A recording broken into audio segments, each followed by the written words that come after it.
अगर सर नीचे है, ये ऑन नहीं है सिस्टम। राधा स्वामी सर,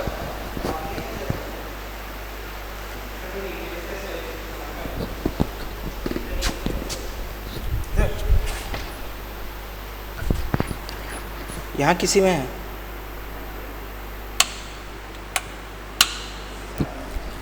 हाँ, आ जाएगा ना अपने आप। हाँ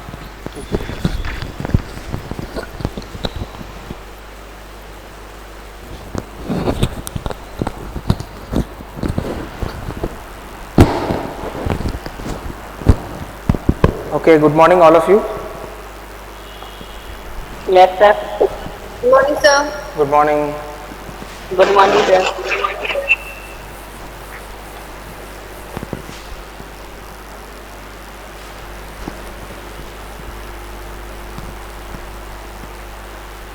लास्ट वीक आई थिंक दोनों क्लासेस हमारे मिस हो गए, है ना, because of Janmashtami and August 15th. So I think we need to be slightly faster now. Just to revise कि last class में क्या हुआ. Please remember that we have discussed about all the three individual components. मतलब R individual, L individual और C individual, इन तीनों को हमने जब AC साइनसॉइडल इनपुट दिया तो किस तरह से वो बिहेव करेंगे ये हमने देखा है ना। और ओहो, वो भी एंगल 90 डिग्री। हाँ, तो पावर का भी हो चुका है, if I remember. What we said कि इंडक्टेंस और कैपेसिटेंस में पावर का भी तो हो गया ना। somebody please tell me. yes sir. Okay, तो हमने कहाँ पर रोका था? हमने इस तरह से रोका है, जैसे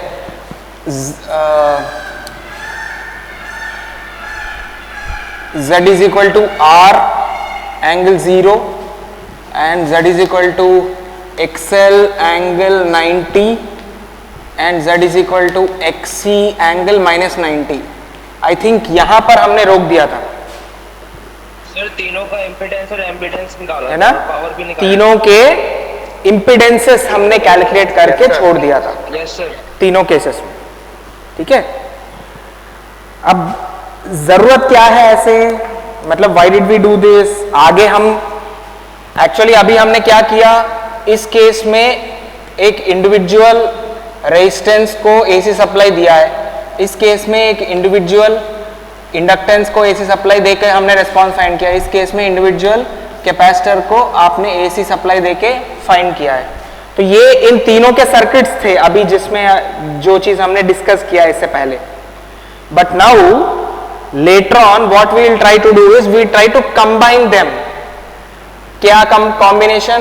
इन दोनों का आर एल, इन दोनों का एल सी, या इन तीनों का आर एल सी, या इन दोनों का आर सी। समझ रहे हो व्हाट आई एम सेइंग?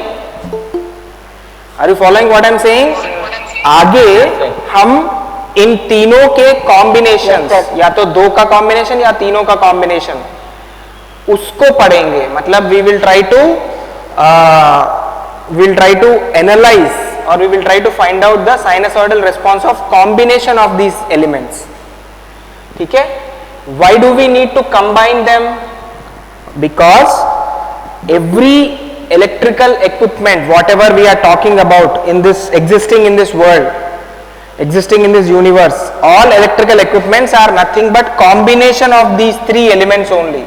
ये चीज मैंने शुरुआत में भी कही थी आपसे, है ना। शुरुआत में भी आपसे मैंने यही कहा था कि every equipment can be represented by,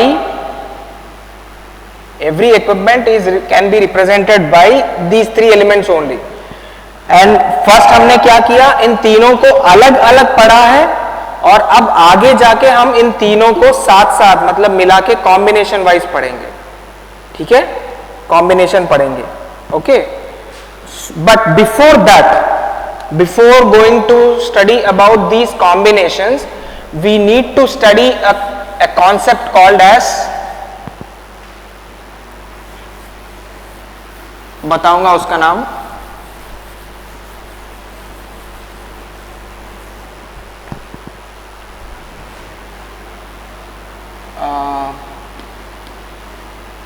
J notation.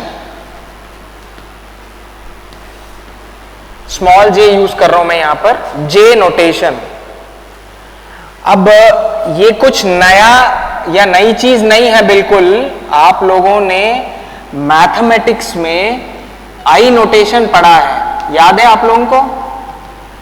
I notation क्या है? A plus I B. a plus ib, अगर मान लो x is equal to a plus ib, and what was this? This is a point x represented by a real part a and an imaginary part b. This is my real axis and this is my imaginary axis. याद है ये चीज? a plus ib. तो any point on this real imaginary axis can be represented by a plus ib. A is the magnitude on real axis and b is the magnitude on imaginary axis. तो imaginary axis के term के साथ आप i जोड़ते हो. Do you remember this? Yes sir. ये आपने 12वीं पढ़ी है तो उसमें भी पढ़ा होगा या फिर 10वीं में भी पढ़ा होगा. तो we will just try to follow a similar notation in our electrical subject और खासकर phasers. J notation for phasers है. इसका मतलब क्या है? I के बदले में J ले रहा हूं. तो देखिए क्या हो रहा है. इसका मतलब मैं ऐसा ही एक एक्सिस लूंगा और ऐसा एक एक फेजर लूंगा x, जो कि मान लीजिए x फेजर है. ठीक है, जो हॉरिजॉन्टल है. हॉरिजॉन्टल मतलब इसका एंगल 0 मान रहा हूं मैं ये वाला एक्सिस पे, x एक्सिस पे. ठीक है, तो this x, just give me a moment. बहुत लोग शायद they want to join. I'll give them a joining and come back because वहाँ पर सर बैठे नहीं है ज्वाइन करवाने के लिए. Just give me a minute.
Okay, अब थोड़ा ध्यान से सुनिए because this is an important concept. Basically ये कॉन्सेप्ट आपको समझ में आना चाहिए क्लियरली, वरना this will remain as it is and ये बहुत बड़ा डाउट की तरह रह जाएगा आगे जाके.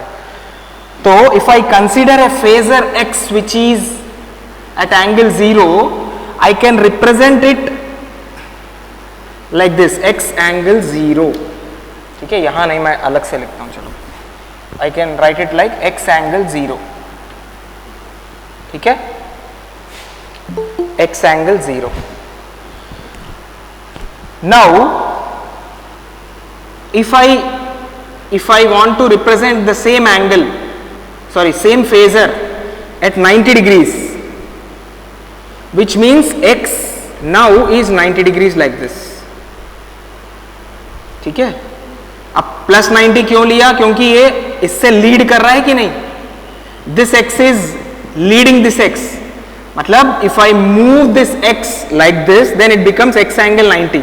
This is x angle 0. This movement can be caused by multiplying this by j once. मतलब एक बार अगर आपने x को j से मल्टीप्लाई किया है तो आपका x एंगल 90 होगा और इसको jx बोलते हैं. अच्छा, अगर यहां पर समझ में नहीं आया तो यहां पर देखिए, अगर मेरे पास यहां पर एक रियल और इमेजिनरी वाले पे अगर मेरे पास एक वैल्यू है x, for example this x, if this is on real axis then we say it as x simply. If this is moved on to imaginary axis like this, then we say this is I into x, because now it is an imaginary axis वाला हो गया. अब ये imaginary axis वाला हो गया, समझ गए? तो एक बार I से आपने मल्टीप्लाई कर दिया. यहां पर I का वैल्यू क्या है? I is an imaginary term which is under root minus 1. याद है आप लोगों को, ये मैथमेटिक्स में आपने पढ़ा है. Yes, sir. तो I is equal to under root minus 1 है. तो अगर आप एक x वैल्यू को इमेजिनरी पे दिखाना चाहे तो I से एक बार मल्टीप्लाई करेंगे. अगर आप ऐसे दिखाना चाहे ऑन दिस एक्सिस, एक और I से आप मल्टीप्लाई करो. एक बार I से मल्टीप्लाई करने से वो ऐसे हो गया, एक और बार I से मल्टीप्लाई करने से ऐसे हो जाएगा हॉरिजॉन्टल, और तब क्या होगा? I स्क्वायर इंटू एक्स होगा. ठीक है, और एक और बार I से मल्टीप्लाई करने से I क्यूब इंटू एक्स होगा, और एक और बार I से मल्टीप्लाई करने से I power 4 into X. So if I is equal to under root minus 1, I square is equal to minus 1, I cube is equal to minus I, and I power 4 is equal to 1. Is this okay? The same logic can be applied here if you are not able to understand then. Otherwise, multiply x by j once, you get a 90 degrees leading vector, leading phasor. Multiply this by another j, then you get j square x. Multiply this by another j, then you get j cube x, and here you get j power 4x, and you can assume j again as under root minus 1 here. If you are not able to understand, then you do it. Otherwise यहां पर j क्या है? वो angle को shift कर रहा है. मतलब एक बार j से मल्टीप्लाई करने पर किसी भी फेजर को आप 90 डिग्रीज शिफ्ट कर सकते हैं. तो मैंने x को 90 डिग्री शिफ्ट करने के लिए j से मल्टीप्लाई किया. jx को 90 डिग्री शिफ्ट करने के लिए मैंने एक और j से मल्टीप्लाई किया जो j स्क्वायर x बनाएगा.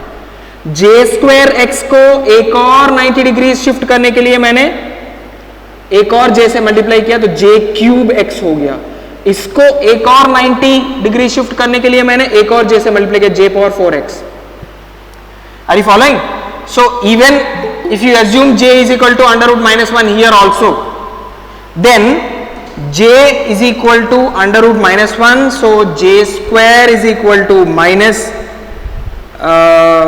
what do you say, j square is equal to minus j होगा.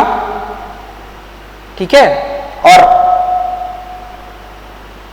j is equal to j square कितना होगा? माइनस j, माइनस 1 होगा. माइनस 1 होगा, sorry. j cube is equal to minus j, yes, j cube is equal to minus j होगा और j power 4 is equal to 1 हो जाए. तो you can see that this is x, this is jx, this is minus x, obviously because ये इसका opposite है. Is it or not? और ये आपका j क्यूब के बदले में आप माइनस jx लिख सकते हैं क्योंकि इसका ऑपोजिट है. भाई ये दोनों ऑपोजिट साइंस हो गए, ये दोनों भी ऑपोजिट साइंस हो गए, और यहाँ j पावर 4 इज अगेन 1. तो इट इज x। और एंगल्स में अगर देखें तो ये x एंगल 0 हुआ, ये x एंगल 90 हुआ, ये x एंगल 180 हुआ, ये x एंगल 270 हुआ, और ये x एंगल 360 और 0 वन एंड द सेम, कोई डिफरेंस नहीं।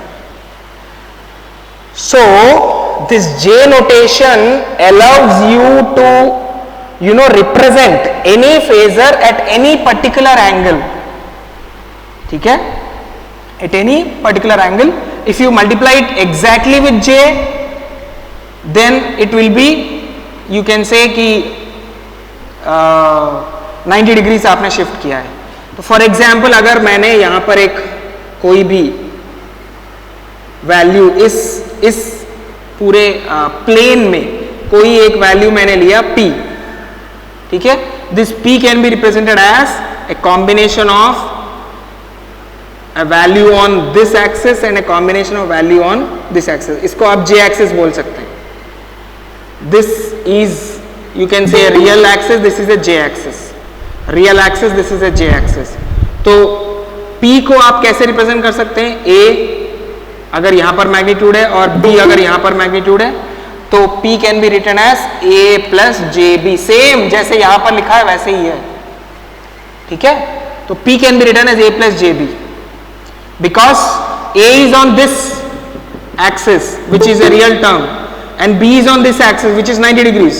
तो इसको J लगाएंगे आप, इसको J लगाएंगे। Are you following? इसको समझ में आ गया तो मैं आगे बढ़ूंगा, सर। है ना? Yes sir. ओके, ये पूरा इसलिए समझाया है क्योंकि हमने जहां रोका है, ये देखिए ये तीनों हमने एग्जैक्टली वहीं रोका है जहां पर हम ये समझना चाह रहे हैं। क्यों? क्योंकि देखिए जे नोटेशन को पढ़ने के बाद अब आप इसको एक्सटेंड कर सकते हैं। इसको मैं क्या कर सकता हूं? Z is simple R only here because ये एंगल 0 है। एंगल 0 वाले को आप कुछ छेड़ेंगे नहीं, J से कुछ करते नहीं है। लेकिन ये क्या है? Z is equal to XL angle 90 को आप JXL लिख सकते हैं कि नहीं? Yes sir. That is what we have learned from this discussion just now, isn't it? So Z can be written as JXL in this case, and in this case Z can be written as minus JXL. आप पूछ सकते हैं sir यहां पर minus क्यों आया है? ये क्या है? XC माइनस 90 है यहां पर, is it or not?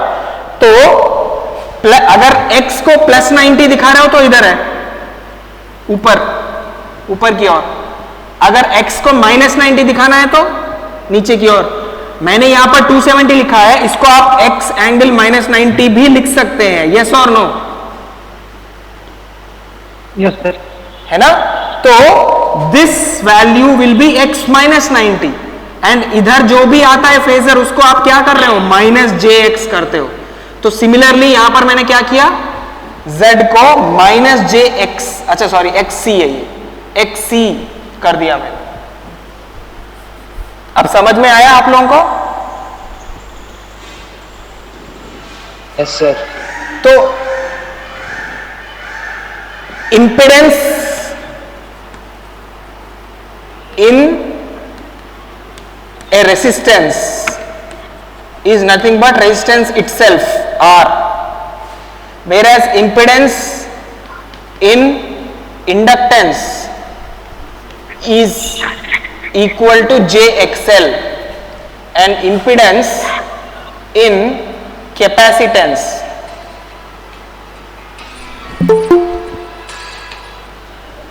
is equal to minus JXC. That's all.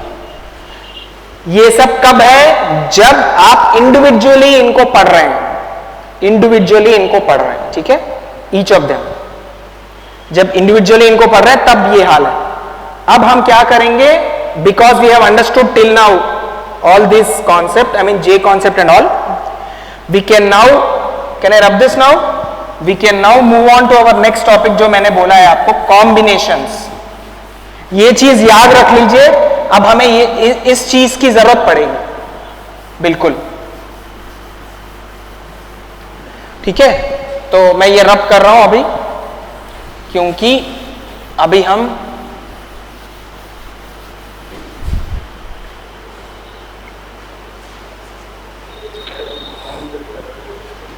थोड़ा सा स्क्रीन मैनेज करना योगेश, मैं इसको डिवाइड कर रहा हूं 3 भाग में। क्यों 3 भाग में? बहुत ज्यादा हो गया क्या इस तरफ?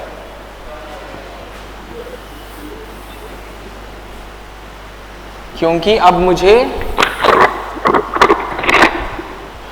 पहले यहां पर शुरू करूंगा, फिर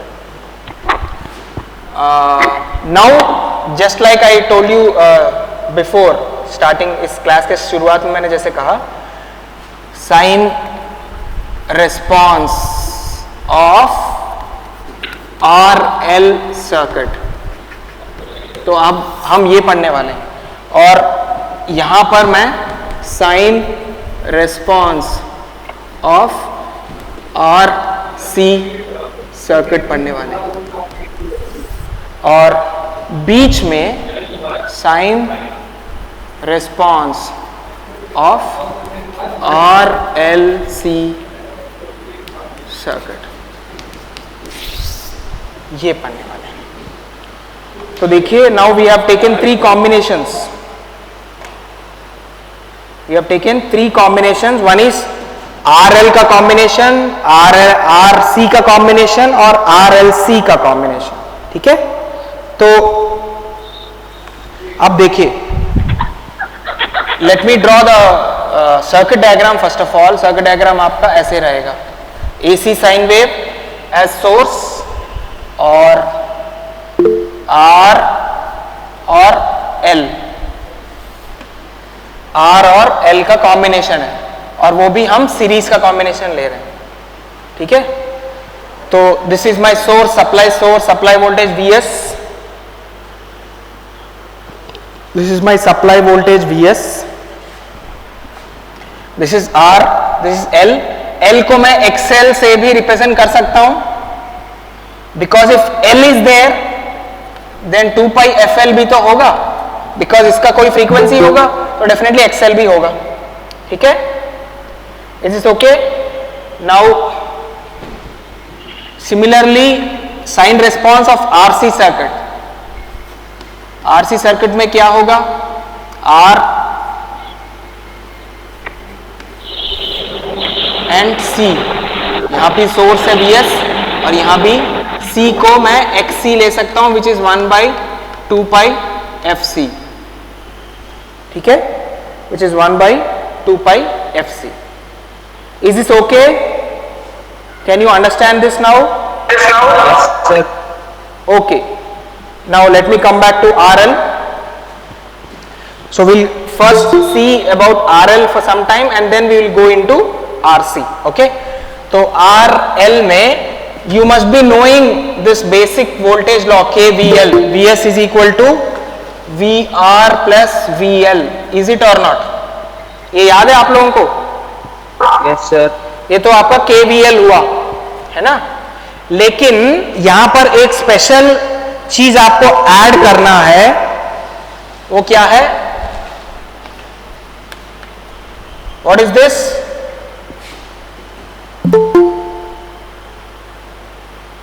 मैंने क्या किया add? Direction.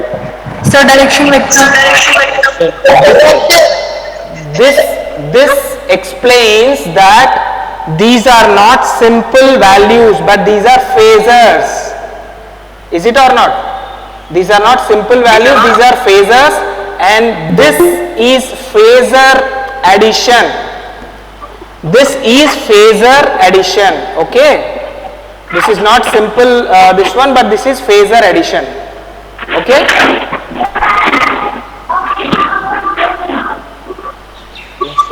Vs is nothing but Vm sin omega t, ये तो याद रख लीजिए आप, ये तो चेंज नहीं हो रहा है, हम पहले से ही यही करते आ रहे हैं। ठीक है, एंड Vs अगर मैग्नीट्यूड आप चाह रहे हैं, फेजर एडिशन में आप क्या करते हैं? मैग्नीट्यूड के लिए under root VR square plus VL square, ये होगा। और VR क्या है? VR is the voltage across the resistor and VL is the voltage across the inductor. ठीक है, समझ गए ना आप लोग? and I is the current flowing through this, and please remember and understand that current is same in both the elements because both of them are in series. Okay, so voltages in both the elements are different but the current in both the elements are same basically. तो मैं क्या कर रहा हूं, to find out the magnitude, किसी भी phasor sum में magnitude आपको ऐसे ही मिलता है, Vs is equal to under root V R square plus V L square. Okay, तो अगर आप इसको करते हो तो then what happens is Vs is equal to under root V R is nothing but I R whole square plus I XL whole square and Vs is equal to under root I square common निकाल के, sorry R square plus XL square, और Vs is equal to I into under root R square plus XL square. This is okay? Yes sir. ठीक है, यहां तक मैं अभी रोकता हूं. यहां पर इसलिए रोकता हूं क्योंकि इसके आगे बढ़ने से पहले हम एक बार इसको फेजर डायग्राम में भी देख लें. तो देखिए अब फेजर डायग्राम एक्चुअली अभी तक हमने क्या किया था, याद है? आर और एल और सी में आपने what did you do, you have started with writing expression mathematically and then you have moved into waveforms and then phasor diagrams and then power calculation and then impedance. तो आपने ये देखा है कि phasor diagram आप draw कर सकते हैं किसी भी सर्किट के लिए. तो यहां भी मैं फेजर डायग्राम ड्रॉ करने की कोशिश करूंगा. कैसे? मुझे पता है कि I have 3 parameters V R, V L and I. तो मैं आई को यहां पर जस्ट रेफरेंस ले रहा हूं. ठीक है, आई को यहां पर मैं रेफरेंस ले रहा हूं. आप पूछ सकते हैं सर मैं V को क्यों नहीं लूंगा, हर बार तो हम V ले रहे हैं. आप V को भी ले सकते हैं. मैं एक बार ये बताने के बाद मैं V को बता दूंगा, या फिर एक काम करते हैं V से ही शुरू करते हैं. चलो, जैसे आपने अभी तक पढ़ा है वैसे ही शुरू करते हैं. Vs जो मेन सप्लाई वोल्टेज है, इसी को हम वो करेंगे, मतलब रेफरेंस लेंगे. ठीक है, Vs. तो Vs को अगर आप रेफरेंस लेंगे, फिर मुझे क्या बताना पड़ेगा, Vs is sum of Vr plus VL. एक काम करते हैं, I से शुरू करता हूं, बट Vs वाला भी मैं बताता हूं बिकॉज यही चीज था, इसलिए मैंने I से शुरू किया. इसको समझाने में आपको फिर थोड़ा सा प्रॉब्लम आएगा बट इजी है, ऐसी बात नहीं है. अभी पहले ये समझ लो, अगर I को रेफरेंस लेते हैं, मतलब I is a phasor current flowing through this. Now tell me, resistance में जो करंट I फ्लो कर रहा है, VR और I इनसाइड द रेजिस्टेंस कैसे बिहेव करेंगे एक दूसरे के साथ? Phasors. In a resistance V and I कैसे बिहेव करते हैं फेजर्स? बताओ जल्दी. पैरेलल और इन फेज, है ना? इन फेज मतलब फेज एंगल क्या होगा V और I के बीच में? जीरो होगा. तो if this is I, then this must be my VR. Is it or not? ये मेरा VR होगा, सेम फेज में VR आएगा. अब ये बताओ, same current I is also flowing in inductance I and उसका वोल्टेज जो है VL है. अब बताओ VL और I कैसे बिहेव करेंगे एक दूसरे के साथ? Lag 90 degree. कौन सा किससे लैग करता है? इंडक्टेंस लैग करेगा सर. मुझे सही जवाब चाहिए. करंट वोल्टेज लैग करेगा सर, आपने पूछा करंट से. वोल्टेज VL और I, इन दोनों में कौन सा लैग कौन सा लीड, मतलब वो बताइए. करंट लैग करेगा, वोल्टेज लीड करेगा सर. करंट लैग करेगा सर. करंट लैग करेगा, है ना? लीड करेगा, वोल्टेज लीड करेगा और करंट लैग करेगा, है ना? वोल्टेज लीड करेगा, करंट लैग करेगा। हाँ, तो इसका मतलब करंट तो हमने पहले ही फिक्स कर दिया यहां पर, तो करंट शुड लैग, इसका मतलब voltage should be before current यहां पर भाई 90 डिग्रीज है कि नहीं भाई? इन दोनों के बीच में 90 डिग्रीज होना चाहिए ना? अब देखिए ये फेजर डायग्राम कंप्लीट है अभी, या एक स्टेप और बचा है, लेकिन फिर भी current in the total circuit available है, वोल्टेज अक्रॉस रेजिस्टर ऑब्वियसली दोनों फेज में होते हैं, दोनों इन फेज होंगे। Voltage across inductor VL should be like this so that current is lagging behind VL by 90 degrees. Is this okay? Yes sir. समझ गए सब लोग क्लियरली? सर अब देखिए मैं इन दोनों का रिजल्टेंट ले रहा हूं, किसका? VR और VL का। Is it okay? VR और VL का रिजल्टेंट ले रहा हूं, तो मुझे क्या मिलेगा?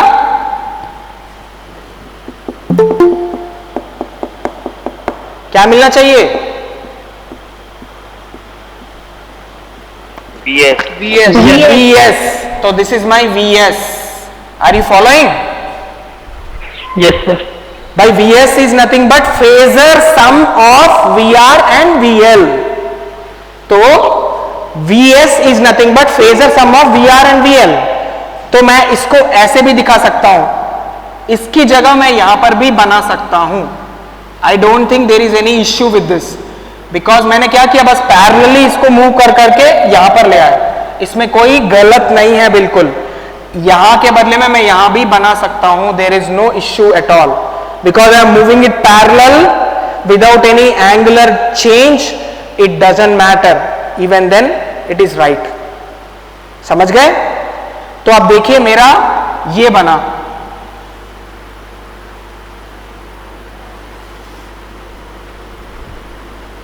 ये I, ये VR और ये VS और ये VL। देखिए देखा, ये दिख गया आपको नीचे वाला? ये I है टोटल करंट, ये VR है और ये VL है। VR प्लस VL, देखिए ये VR का फेजर है, ये VL का फेजर है, और दोनों का सम VS आ गया मुझे। समझ गए? Is this okay? Yes sir. Yes sir. Okay, so अब देखिए, अब VR और VL को आप अगर मान लीजिए आपने नेग्लेक्ट कर दिया या छोड़ दिया, इस सर्किट का टोटल वोल्टेज और टोटल करंट को देखिए, इसमें खासकर ये मेरा टोटल वोल्टेज है और ये मेरा टोटल करंट है, और इन दोनों के बीच में आपस का देखिए ये क्या है? This is the phase angle of RL circuit. This is the phase angle of RL circuit. Are you following this? Yes sir. और ये बताइए इसमें कौन लीडिंग है, कौन लैगिंग है?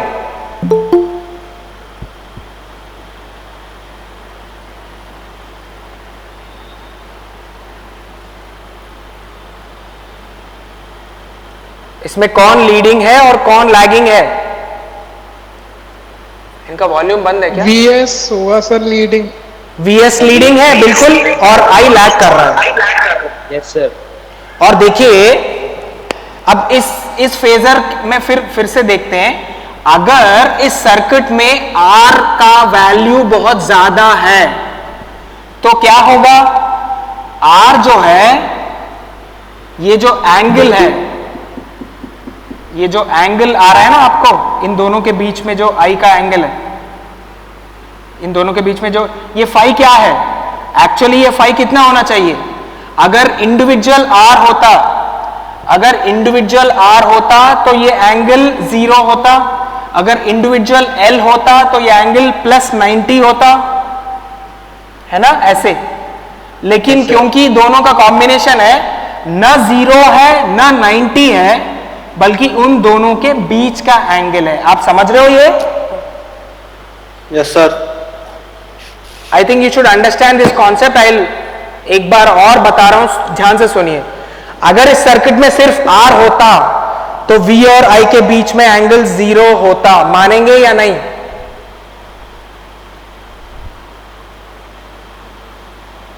Yes sir. Yes sir. अब अगर इस सर्किट में ओनली L होता तो V और I के बीच में 90 डिग्रीज का एंगल होता, यस और नो? Yes sir. लेकिन अब क्या है, इस केस में आपके पास दोनों का कॉम्बिनेशन है, तो इन दोनों का रिजल्टेंट होगा। इसका मतलब ना तो 0 होगा ना 90 होगा, उन दोनों के बीच का होगा। Are you following? Yes sir. ठीक है, बस अब आप क्या कर सकते हैं, इसी डायग्राम को थोड़ा सा नीचे शिफ्ट कीजिए। मतलब ये जो Vs है, इस Vs को आप हॉरिजॉन्टल बना दो, मतलब इस पूरा प्लेन को नीचे कर दो। तो क्या होगा, प्लेन को अगर नीचे करूंगा तो देखिए क्या होगा, कोई फर्क नहीं पड़ेगा। देखिए Vs, ठीक है, और ये मेरा, इसमें Is भी है और Vr भी है और ये मेरा VL भी है और ये मेरा फाई है। देखिए कोई फर्क नहीं है इसमें, समझ रहे हो? बस जो Vs को ऊपर लेके दिखाया था अभी आपने, उसको बस मैंने नीचे टिल्ट करके दिखाया। There is no change at all. अगर मैंने सारे फेजर्स को एक साथ नीचे किया तो कोई गलत बात नहीं है। अब देखिए, जो पहले हम लोग सोच रहे थे ना Vs को क्यों नहीं ले सकते रेफरेंस, वो ये वाला हो गया। Vs को रेफरेंस लेंगे तो इस तरह से आए। और I देखिए, अब देखिए Vs को अगर रेफरेंस लेते हैं और अगर इस सर्किट में ओनली रेजिस्टेंस होता तो मेरा करंट यहां पर होता, यहां पर डॉटेड लाइन से दिखा रहा हूं एक करंट यहां पर। क्यों? क्योंकि रेजिस्टेंस होने की वजह से V और I दोनों बराबर फेज में रहेंगे, तो ऐसे होता। अगर ओनली इंडक्टेंस होता तो मेरा I यहां होता, प्योर इंडक्टेंस की वजह से 90 डिग्रीज लैग करेगा तो यहां होता। लेकिन अब मेरा I कहां है? इन दोनों के बीच में है I, क्योंकि दोनों का कॉम्बिनेशन है। अब ना तो 0 रहने देगा इंडक्टेंस, ना तो 90 रहने देगा रेजिस्टेंस। अब एक और चीज आप देख सकते हो कि रेजिस्टेंस का अगर ज्यादा स्ट्रेंथ है, भाई एक L से ज्यादा रेजिस्टेंस का वैल्यू है, तो ये 0 की तरफ रहेगा। ये जो एंगल है ना, वो फाई एंगल 0 के पास रहेगा। 0 नहीं बनेगा बट 0 के पास में रहेगा, क्योंकि रेजिस्टेंस का इफेक्ट ज्यादा है। जिसकी ताकत ज्यादा है उस तरफ आपका फेजर जाएगा। अगर L का ताकत ज्यादा है, मतलब L का वैल्यू ज्यादा है, तो ये फाई 90 के आसपास रहेगा, इस तरफ। समझ रहे हो आप? Okay, yes sir. आगे बढ़ो। Yes sir. Yes sir. Okay okay, so अब मैं क्या करूंगा, I will just go back to the same.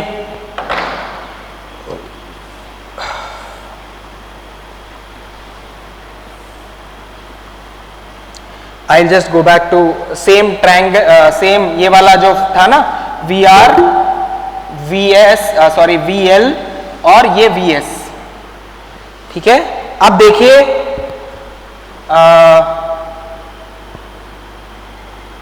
VR divided by I, मैं क्या कर रहा हूं, तीनों को I से डिवाइड कर रहा हूं। VR by I, VL by I, VS by I। I can do it because मैंने पहले ही कहा है कि फेजर डायग्राम में भी अगर सारे फेजर्स को आप एक जैसे मल्टीप्लाई, डिवाइड या मूव करते हो तो फेजर पे कोई असर नहीं पड़ेगा।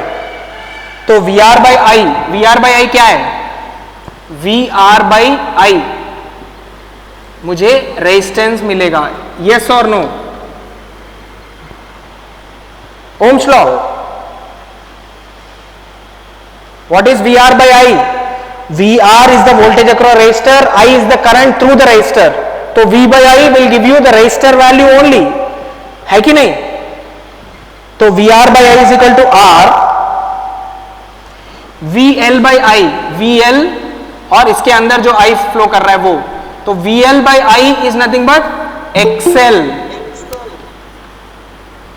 We L by I is equal to XL. और वी एस बाई आई क्या है, देखिए V S by I, V S by I is equal to under root R square plus XL. Prove हो गया कि नहीं, यही तो आ रहा है यहां पर भी, ये एक्स, ये आर है और ये एक्सएल है, तो ये वाला फेजर क्या होगा, under root X square plus sorry XL square plus R square. Yes और नो? और इसको हम कहते हैं यहां पर impedance, this is called as impedance. भाई हमने पिछले क्लास में ही इंपेडेंस को डिफाइन किया है, impedance is nothing but it is the ratio of voltage to current. तो इस सर्किट का ये इंपेडेंस बन गया Z is equal to V S upon I. Is this okay? So now I have converted this phasor diagram into a triangle। ये पहले से भी ट्रायंगल था, अब इसको मैंने एक नाम दिया है अब की बार। Now this is a triangle called as impedance triangle। कैसे? impedance triangle मतलब ये वाला वैल्यू Z हुआ, ये XL हुआ, ये R हुआ। This is called as impedance triangle। Are you following? impedance triangle। Yes sir. और ये चीज बहुत इंपॉर्टेंट चीज है, इंपेडेंस ट्रायंगल आगे हमें बहुत काम आएगा। इंपेडेंस ट्रायंगल बेसिकली ये एक इट्स अ कॉन्सेप्ट और इट्स अ लॉ, इसी के ऊपर कई सारे चीजें हम आगे डेवलप करेंगे इंपेडेंस ट्रायंगल के ऊपर। It's called as impedance triangle. ये Z, ये XL, ये R। Is this okay? Yes sir. हाँ, अब यहां तक करने के बाद एक बार कैपेसिटर का भी यही चीज कर लेंगे, बहुत सिंपली हो जाएगा। देखिए again we have V S is equal to V R plus V C, same procedure है और कोई फर्क नहीं है। देखिए आप V S is equal to V R plus V C, KVL हमने पहले ही कहा है कि भाई हमें ये चीज जरूर यहां पर ऐड करना है। These are not simple addition but these are phasor additions. तो ऐसे ही होगा यहां पर भी, V S is equal to, और वी एस का मैग्नीट्यूड चाहे तो V R square plus V C square, और V S will be equal to same वहां के जैसे I R square plus I X C square under root, और V S is equal to I into under root R square plus X C square. अब ये चीज यहां पर भी आप ये लिख सकते हैं कि ये वी आर है जैसे वहां पर लिखा था, और ये मेरा वी सी है, और ये मेरा आई है, सेम। ठीक है, सेम जैसे मैंने अभी एक्स इंडक्टेंस में दिखाया आरएल में, ऐसे ही आरसी में भी। Can you tell me what will be the only difference between these two? हाँ,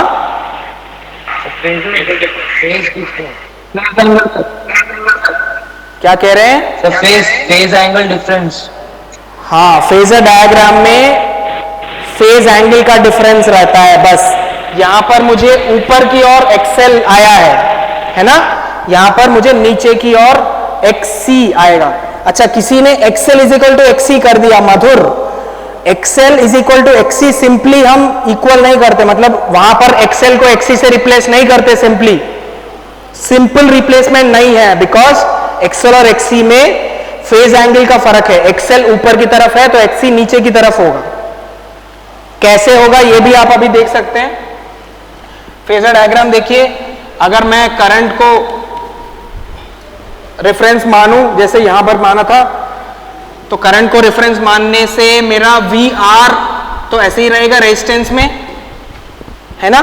लेकिन वी सी कैपेसिटर का वोल्टेज, वहां पर इंडक्टर का वोल्टेज मैंने ऊपर लिया था, सब लोगों ने देखा, बट यहां कैपेसिटर का वोल्टेज वीसी मुझे नीचे लेना है। एक दो दिन हम पूरे पैसों की बात तो जब रक्षाबंधन की बात ही गई थी, मैंने इतना टाइम कैसे हो गया। ये समझ गए क्यों नीचे लेना है? ये गई थी कि लॉकडाउन के बाद हेमंत अपना ऑडियो बंद करो। ये सही बात है, पर तीनों जुगाड़ यार। तो ये समझ गए ना वीसी क्यों नीचे लेना है? कैपेसिटर में current will be leading end voltage will be lagging. तो करंट लीडिंग के लिए मैंने ये करंट ऊपर ये लीडिंग कर रहा है, अब करंट को तो मैंने फिक्स कर दिया, पहले रेफरेंस मान लिया, तो VC will be like this. अब देखिए, अब मेरा ट्रायंगल ऊपर के बदले में नीचे आ रहा है, दैट्स ऑल। ये मेरा वीएस हो गया,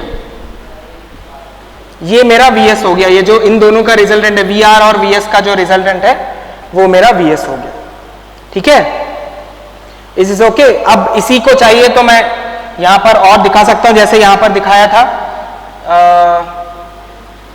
इसको मैं थोड़ा छोटा दिखा रहा हूं यहां पर, प्लीज देखिए। ये VR है और ये I है, तो यहां पर मेरा VC था, इसको मैं जैसे इंडक्टेंस में ले गया हूं, इसको मैं पैरेलली इस तरफ लेके जा रहा हूं।